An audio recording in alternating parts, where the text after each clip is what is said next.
What's up everyone, welcome back to the channel. Back at Via Moto again. I put out a social media post on my Facebook page. Click down here to go on like the Mostly Motorbikes page. That's where I'm most active, and on Instagram as well. Again, click down here. And when I took the Tuono 660 out, I asked you guys which bike you wanted me to test next. There's a load of them all lined up across here, and I asked you to vote, and the winner of the vote was, surprisingly, I don't know, a Honda Africa Twin Adventure Sport. So I'm really looking forward to this, actually. This is going to be different to my normal reviews because I've never ridden anything like this ever. So this review is really going to be coming from a guy who's interested in trying different bikes and different sorts of riding, i.e. touring and adventure riding, but has never done it before. So you're going to get that kind of insight into what I think about this bike, not necessarily somebody who's skilled and experienced in this type of riding. So I hope that'll be useful to some of you. But yeah, let's crack on. So just quickly, this is the Adventure Sport, the non-ES, and it's the non-DCT. This is the manual gearbox one. But other than that, it's got sort of full panniers. What I'll do is I'll do a walk around later, and I will actually go into the specifications of this bike because I think it's important. We'll talk about that, but let's get cracking. Let's talk more action. Really interested to try this.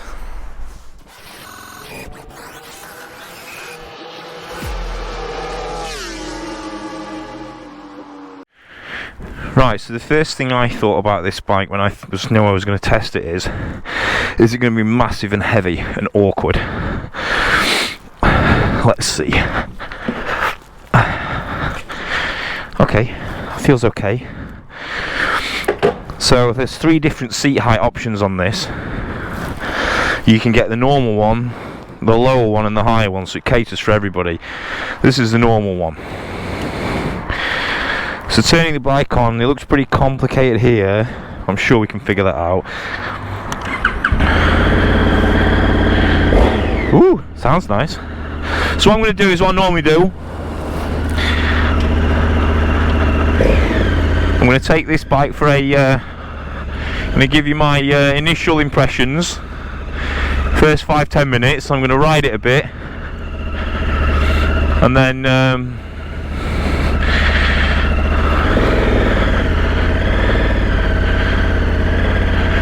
yeah, I'm going to ride it a bit and I'll give you a bit more of an in-depth view, and then I'll give you a sort of full day's riding summary at the end of it and wrap it up. This is completely alien to me though, so like I say, this is going to be a bit of a different review. I'm really considering doing some touring or some adventure riding, like a hybrid enduro / touring, and this is a bike that I'd consider. Ducati Multistrada is another one. There are other contenders, obviously. So I'm coming at this from not a professional reviewer, not that any of my reviews are professional, but first time ever on a bike like this. What do I think? It actually feels surprisingly manageable. I thought it'd be a bit more ungainly than this. I'm conscious I've got some big boxes on the bike, so I don't want to go filtering, but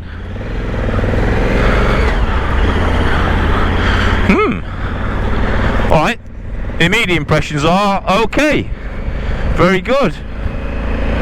Sounds really nice actually, a lot nicer than I expected. Ooh. I'm going to do a walk around and go through the specs later. I said generally I don't really believe in specifications, but I think I've been looking at that through quite a narrow lens, to be fair. A lot of the bikes I review and that I have been reviewing have been sort of, you know, super sport bikes, super nakeds. Anything when you start getting up to 200 brake horsepower and, you know, doing capable of doing a 1 minute 25 round Cadwell or something, the specs at that point almost become a bit nonsensical and a bit pointless. Those bikes are an emotional purchase for the most part. 99% of people who buy like a Ducati Panigale, you know, you don't need one, you just want one. But this is much more of a utilities type vehicle. It could do a job, it could do some, you know, some touring. It's a workhorse, so I do actually think in this occasion the specs are going to be important. So I'll do a full walk around and go through the full specs later. There are a couple of models as I said, there's the they do the non-sport first. Sorry, the non-adventure sport first. That's more aimed at off-road. This is the adventure sport, which is more aimed, I think, really at touring. Although it's got a 21-inch front wheel on it, which gives it a sort of off-road capability. They do the electronic suspension version, of which this is not, and there's also a DCT version, which is effectively an auto. And again, this is a manual. I wanted my first time, I'm glad actually, my first time riding such a big, heavy bike like this, I wanted it to be a manual. I didn't want to have to be dealing with, riding a bike like this and getting used to a DCT.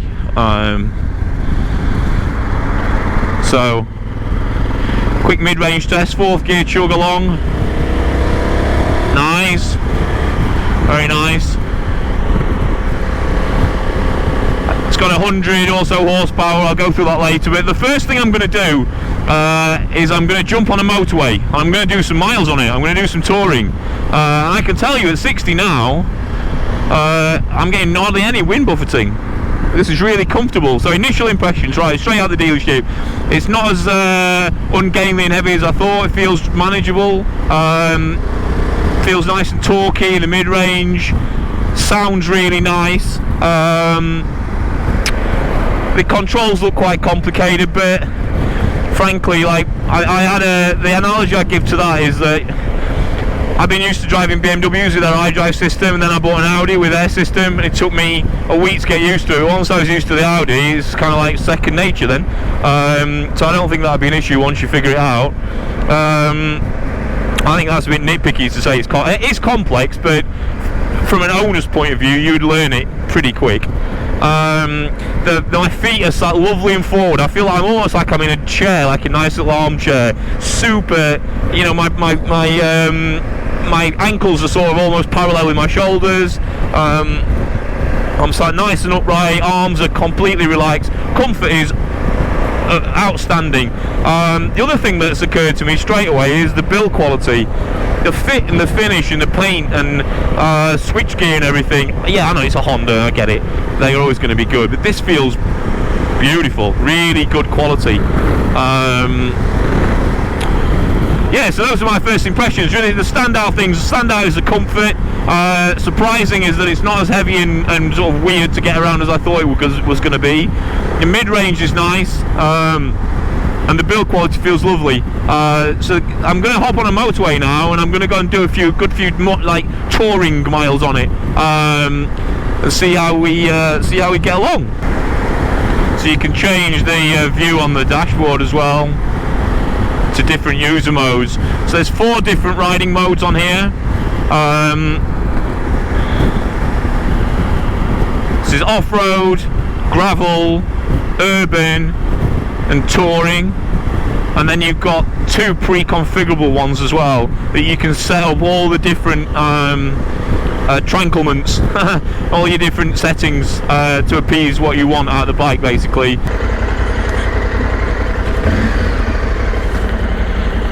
Okay, getting on and off with these boxes is a challenge. Getting your leg over with these boxes, this is a proper Honda luggage. One stat I will tell you, being as we are putting some petrol in, and it's appropriate, it's got the 24.8 litre, I hope that's right, 24.8 litre tank on this, which I don't know how many miles you get out of it, but that sounds like a lot.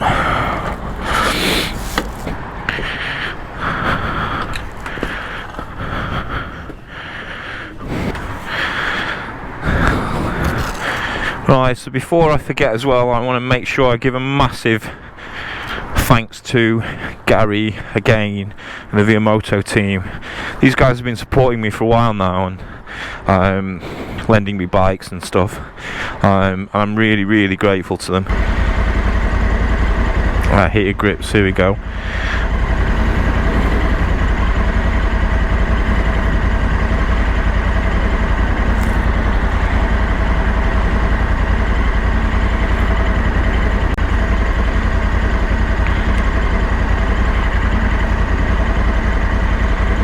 Ah, heater grips. Okay. Now we're really good.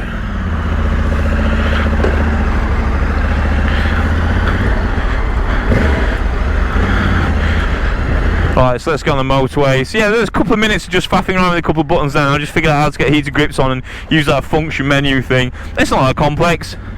You just got to figure out where the buttons go.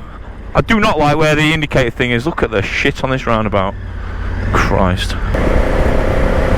So again, I've never ridden any of the competitors. I am due to ride the Multistrada at some point shortly. So I can't help you with what it's like compared to X, Y or Z. But like I say, this is first time ever for me being on a bike like this, so hopefully some of these insights will help any of you lot who are thinking of buying something a bit more normal than a bloody Panigale.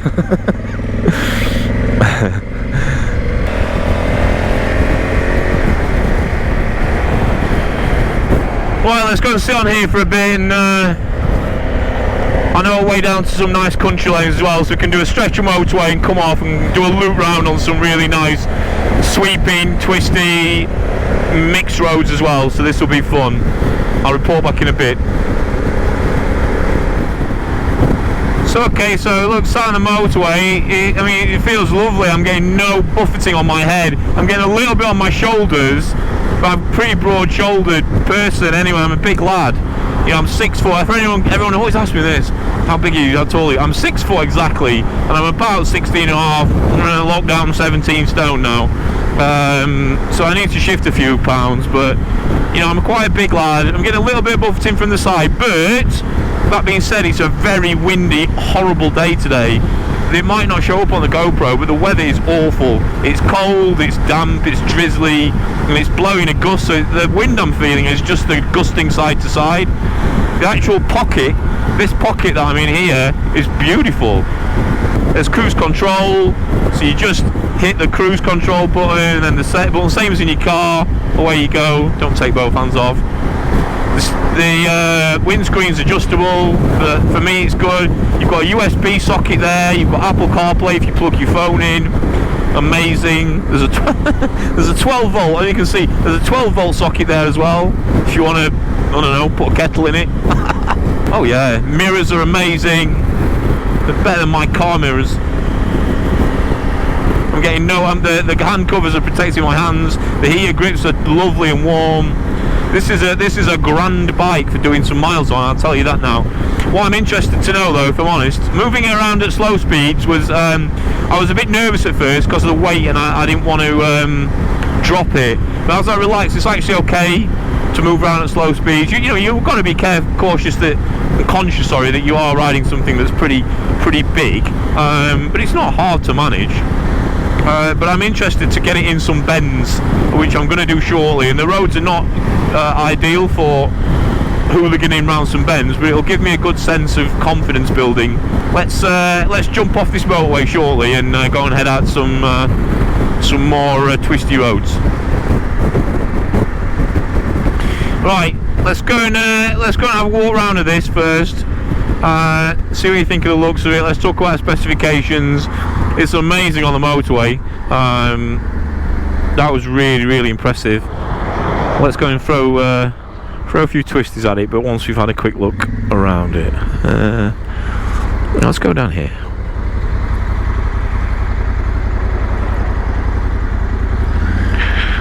It's an adventure bike, right? Let's go down a bit of a green lane.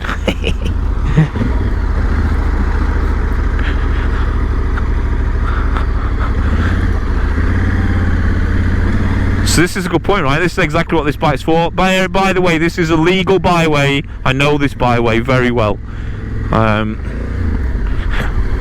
Well, this is a very tame byway, so I'm not going to take the mickey with this because I don't want to drop it, and it's quite a big bike.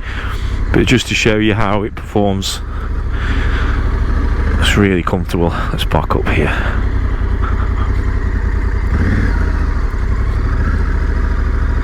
So what do you think? This is the 2021 model year, actually, Africa Twin. It's got a larger engine, lighter weight, lots of electronic rider aids, much requested cruise control, so I am told. So model name is a CRF 1100, so it's gone up 84cc, I think, from the last iteration. And it comes in regular, adventure, sport, and ES models, basically, with a choice of manual or DCT, as I mentioned earlier. So I wanted to talk about some of the specs, because I know that's important to a lot of people who probably buy this bike. So like I said, it's powered by a 1084cc Unicam parallel twin engine, 86cc bump from the old one, and it's done that by increasing the stroke to 81.5mm from 75.1. Kept the cylinder bore at 92, but it's added a larger throttle body, so 46mm versus 44, and it's modified the air intake. I think it looks really nice. You've got the cornering lights here. The paintwork's lovely. I like the gold wheels.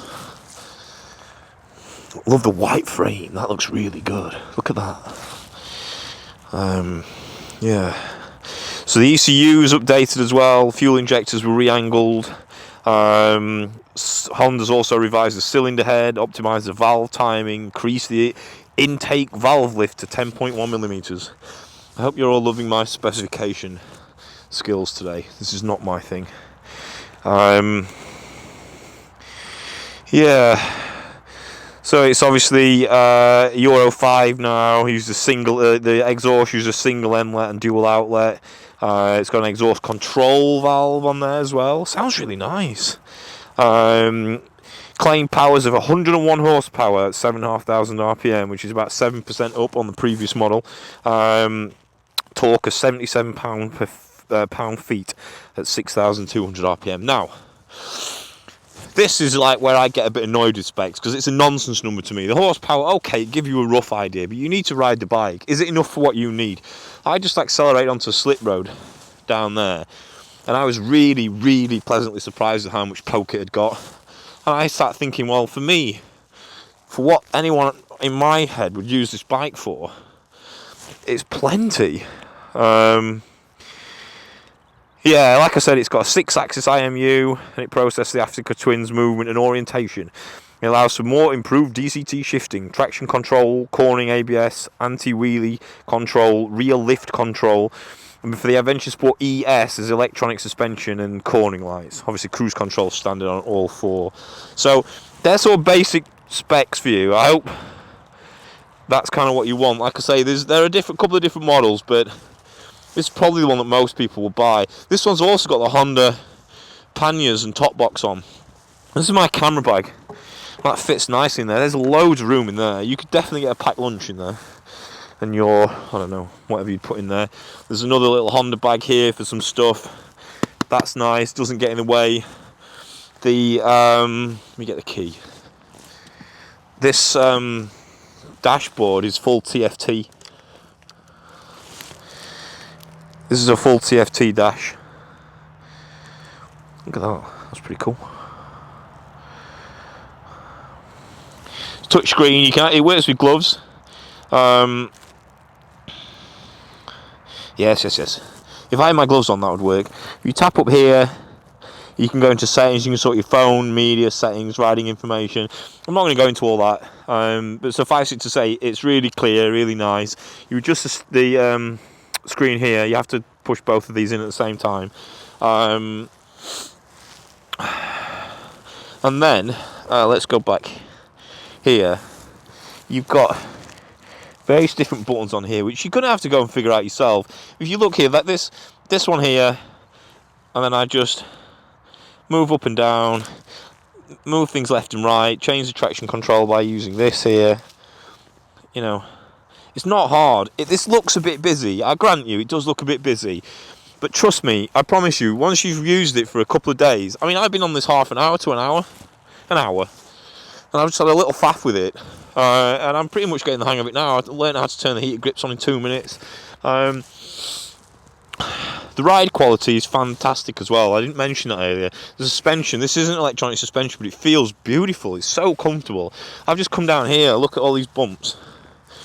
It's bounced up all these bumps, lovely. So yeah, I'm really impressed with it so far. From a touring point of view on the motorway, it's been great. I want to just go and hit some twisties now and just get a real rounded opinion of the bike. So let's go and head off and do that. And then I can do a few more miles and summarise later once I've sort of taken on all kinds of...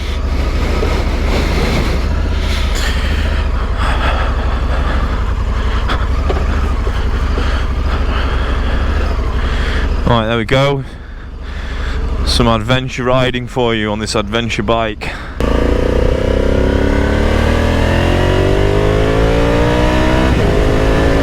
Yeah. That's nice. You can have some fun on this, you know.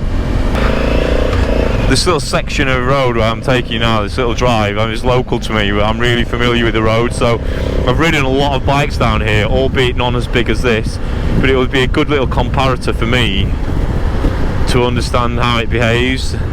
This is really off-camber, tightening bend, shell gripped. Yeah, I know I'm on a big bike, like I'm very, very nervous, and the roads are greasy, but I feel pretty confident. It feels rock solid, actually. I think that the fact that it's a touch lazy to turn is not a bad thing. I do think maybe the 21-inch wheel is having some negative some negative effects in these bends, but it's minor. And you know, you get the off-road capability, so like you've just got to assess what you're going to buy this for.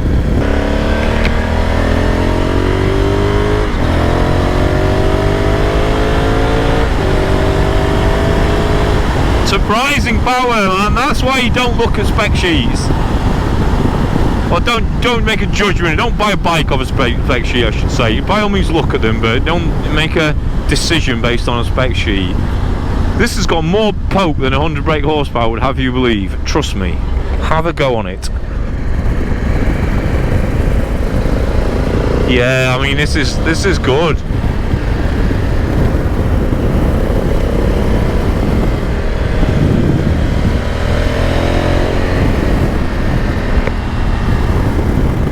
Feels solid as a rock.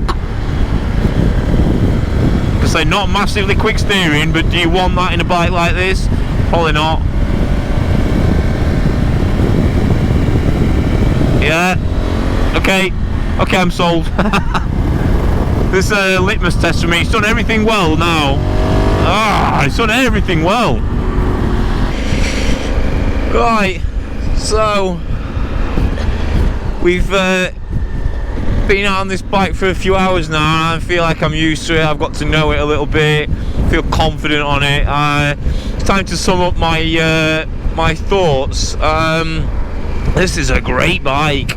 This is a hell of a bike, actually. I'm so surprised. Not surprised. I knew it'd be good. It's a Honda. I mean, you don't get many bad Hondas, but it's really good. Like I said again, just to caveat what I said at the beginning, this is the first sort of big touring / adventure bike I've ever ridden before, so I'm nothing really to compare it against, but I'm just looking at this through a lens exactly like that of somebody who's never ridden one and is thinking about wanting to do a bit more touring and maybe adding one of these bikes to the collection at some point in the next couple of years. So that's where I'm coming at this from. So if I make any mistakes or say anything stupid, and I'm sure this is YouTube after all, you will all wade in the comments, so feel free to educate me. But my summary of this bike are, alright, so starting with the positives. Overall, the bike, the feel of the bike is excellent quality, really good build quality. The look of it, the feel of it, the switch gear, just everything in general just feels like it's good. These little anodized bits on here are really nice. Just a well put together, well thought out machine. The way that the rubber plug goes into USB things, stupid little things like that, is well designed. Excellent. The engine, I looked at the power and I saw a few reviews like it's only got 100 brake horsepower. Yep, true, it's only got 100 brake horsepower, but the engine feels lovely and torquey and tractable and like a really nice smooth linear power delivery, and there is plenty of power, for what you need this type of bike for. In my humble opinion, I may be wrong, but I think there's more power than most would need. So the power of the engine, it sounds really good. Listen.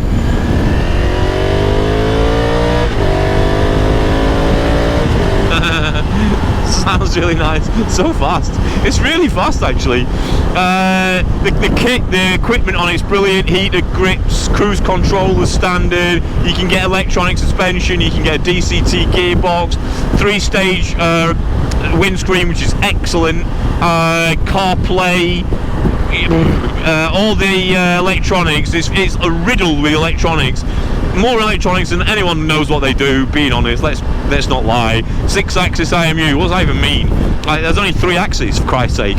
Anyway, 6-axis IMU, ABS, cornering ABS, anti-wheelie, anti-rear rise, traction control. You know, it's absolutely riddled with electronics. Cruise control I mentioned before.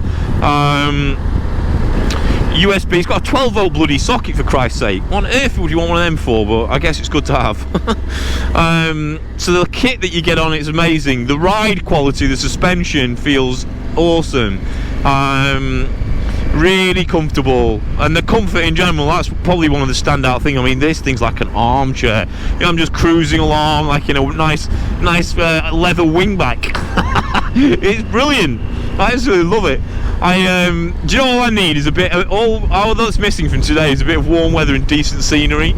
I'd love to get this out into like the Alps or somewhere like that. Sit back, chill, enjoy 2 wheels and look at the scenery. You could do this all day on this bike. I've hardly stopped riding this, it's brilliant. The mirrors are fantastic. The brakes, the Nissan 4-pots. There's a bit of dive on the front, but I mean, you expect that, it's a big bike, right? But everything's controlled. The manoeuvrability of it actually is better than I thought it would be. Now this is where my lack of experience will come in here. You might be people like me going, well, that Ducati is way more manoeuvrable. Maybe it is, maybe it isn't. But I came into this with a preconceived idea that this was going to be a bit of a barge to get around, and I would probably drop it. When in actual fact, it's great. It's not a barge at all. It's once you're used to it and respect it, you know, you can get it around nice and easy. Yeah, no problem. Gearbox is lovely. The throttle is beautifully smooth, considering it's got a lot of throttling from Euro 5. No snatchiness. There's loads of different modes to select from. Will's your lobster, honestly. There's not many negatives, to be honest. I think my main negative would be it's a little bit lazy to turn in, but again, this might be just my lack of experience with these kind of bikes and being used to sports bikes. But actually, as I've got more used to it, I get it why it's like that. You know, it needs to be. It's big. It needs the stability more than the quick dip into a corner. So yeah, I forgive it for that. I mean, you might say it's slightly lazy to turn in. I've seen reviews, right, where people are saying how complex this is, and whilst I don't disagree with that, it's a fair comment, right? And it you know, it might put some people off, but you've got to understand that if you're going to have this bike and own this bike, it won't take you long to learn it. It really doesn't. As soon as you figure out how to say, oh, you press the function here, all right, okay, well that brings up that, and then you just press the function up and down to turn them up and down. It's not hard. Press function again, you get your light settings, sound, etc. And then this controls your rider modes. There's a favourites button as well you can set. You can pre-configure 2 user menus to your own settings, so you don't really need to faff about once it's all set up. You know, again, I made this analogy earlier, but I had BMWs for ages, right? And the iDrive system in BMWs was really, really good, intuitive, pretty easy to use. And I moved and got an Audi for a while. Big mistake. Anyway, I'll come to that another day. I've got an Audi for a while, and I could not get the hang of the bloody infotainment system, but like a few days later, it's muscle memory. You know, you just get used to it, and then go back to BMW, and that's weird again. It's it is complex, but it's like nobody who rides this bike's a screaming idiot. You know, it's not a reason not to buy it. It's just there's a lot of gear on there. There's a lot of buttons to press. I happen to like buttons and figuring them out. So So yeah, that's that. I don't like where the indicators are, if I'm being a real nitpicker. They're down here. When I go to cancel them, sometimes I'm pressing the horn, and that could have been better thought out. Or maybe put the horn down there, the indicators up here, but potentially. But again, look, I guess the compliment that I'm paying to this bike is I'm really having to nitpick. Oh, getting on and off it with these fucking boxes on. Jesus Christ! I don't even know how you're supposed to do it. I mean, I need like a rope or a hoist to get me on and off it. You can't get your leg over properly. I guess that would be a negative. Can't really think what else. Like I say, and try how I end all these reviews, really, you've just got to ride them yourself. Like, this is so, I would never have even considered buying this if I'd not have ridden it, but now I've ridden it, I'm like, I want one. Like, I actually really do. I want a touring bike. I want to go touring and see some nice scenery, and this would be, you know, a real strong contender. Like I said, I'm going to try its competitors. I guess what, the Ducati, the GS, KTM, there's a few, isn't there? This sits somewhere slightly in between them all, but yeah, pretty impressed. Very impressed, actually.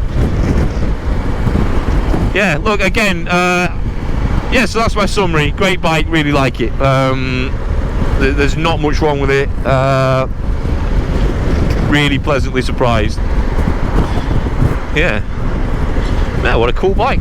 Really, really, really like it. Anyway, look, that's the end of the video. Appreciate that. So you may or may not have seen, I just picked up my Ducati, so there's plenty of Ducati content to come.